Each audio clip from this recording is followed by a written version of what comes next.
Setelah digigit istrinya, pria ini hampir berubah menjadi zombie. Sementara putrinya baru berusia 3 bulan. Awalnya, Andi berniat mengakhiri hidupnya sendiri. Tapi saat melihat putrinya yang manis, dia teringat kata-kata terakhir istrinya sebelum meninggal. Maka Andi memutuskan, sebelum dia menjadi zombie, dia akan mencari seseorang yang bisa merawat putrinya. Namun di perjalanan, bayi itu menangis terus. Andi tahu putrinya sedang merindukan ibunya. Lalu dia menyemprotkan parfum yang dulu sering dipakai istrinya. Ajaibnya, tangisan bayi itu langsung berhenti. Setelah berhasil melewati zombie, Andi tiba di tempat sepi. Di sana, dia bertemu dengan seorang dokter yang sudah pensiun. Andi ingin menitipkan anaknya, tapi melihat kondisi dokter yang sudah mengidap penyakit parah, dia kembali putus asa dan memutuskan melanjutkan pencarian. Namun, waktu Andi semakin menipis. Agar tidak menyakiti putrinya, dia menggali sebuah lubang dan menenggelamkan kepalanya sampai pingsan. Dan ketika Andi sadar, anaknya sudah hilang. Andi pun mencari-cari dalam kepanikan. Ternyata seorang gadis telah menyelamatkannya. Kemudian, gadis itu membawa mereka ke mobil RV yang penuh persediaan makanan. Lalu Andi menemui pemilik mobil RV itu.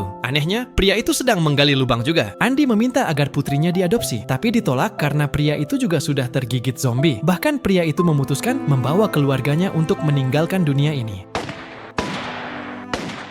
Setelah itu, Andi mengambil pistol dan ingin mengakhiri hidupnya juga. Tapi tiba-tiba, putrinya berbicara untuk pertama kalinya. Memanggil ayah. Andi pun memutuskan menemani putrinya sampai akhir, meski rasa haus darahnya tak bisa dikendalikan lagi. Dia mencium putrinya untuk terakhir kali, lalu berjalan menjauh dan kemudian ambruk. Melihat daging busuk di tanah dan sebuah tongkat di tangan gadis itu, Andi mendapat ide. Ia mengikat daging busuk di ujung tongkat, memasukkan batu ke mulutnya, dan mengikat tangannya dengan erat, agar saat kehilangan kesadaran, dia tak menyakiti keduanya. Lalu ia menggendong mereka dan melanjutkan perjalanan. Hanya itulah hal terakhir yang bisa Andi lakukan untuk putrinya. Entah berapa lama waktu berlalu, akhirnya mereka bertemu dengan orang-orang dari suku gadis ini yang sedang mencarinya. Semuanya terkejut melihat kondisinya Andi. Kemudian, kepala suku ingin membebaskan penderitaannya Andi, tapi gadis ini menghentikannya. Ia lalu menyemprotkan parfum milik istri Andi. Meskipun kesadarannya hilang, Andi masih bereaksi terhadap aroma itu. Akhirnya, di perut putrinya ditemukan 2 karakter kuno yang ditinggalkan ayahnya.